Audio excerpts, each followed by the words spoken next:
Hey band, choir, and orchestra directors, it's Jill, and today in our Teach the Ballot series, we are discussing intonation.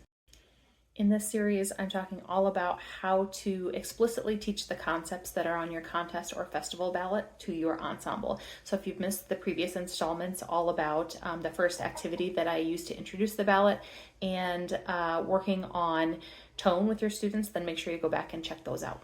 Today I want to touch on intonation, which is a massive concept that takes a long time to develop. And I did a deep dive in a series of videos on intonation back in May and June of last year. So if you want to go through the whole shebang, then go back and watch those videos. But for now, let's do a quick few tips on how to work with your students on intonation. The biggest tip that I give is to work in unison. Students of any age, beginner up through advanced, can benefit from working in unison, and this can be done in your warm-ups or as small bits throughout rehearsals. The first step in getting to good intonation is to identify when something is bad intonation. So you want to start with either sections or small groups or even 2 students at a time, and see if your students can identify when they're hearing those beats of intonation, or if they hear if something is just off.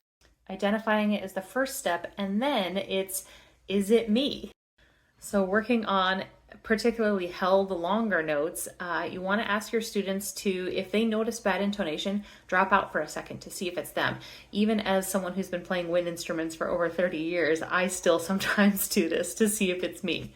Then comes fixing that intonation. So adjusting your position or your mouthpiece or your slides or where you're at and on your voice, one way or the other, to see if you can fix it. And it will take time for students to develop, oh, that's flat, I need to go up.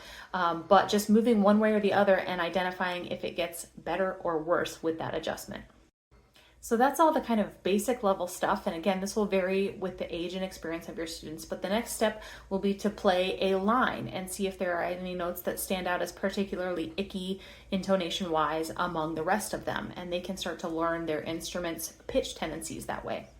One exercise that I particularly like to use with ensembles is the reverse burst. You may have a different name for this, which is where we tune to our tuning pitch, which for me is a concert B flat. Use whatever you're comfortable with. And then once that pitch is in tune, then we all stop, we take a breath, and we come from either a large chord where everybody is on a selected pitch, or students can pick their own pitch and you get kind of a cluster. And then as soon as I make this motion, then we come back to that tuning pitch and see how long it takes them to get back to that tuned pitch.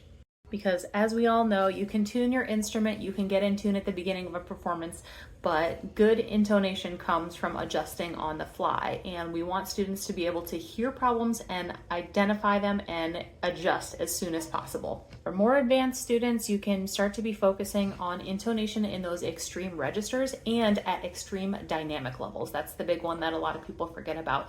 Sure, you can play this chord at a mezzo forte in tune, but can you do it at a pianissimo, and can you do it at a fortissimo? Just like everything else, some students will pick up on this a lot faster than others. So be patient with yourself, be patient with your students, and the goal is always improvement and never perfection.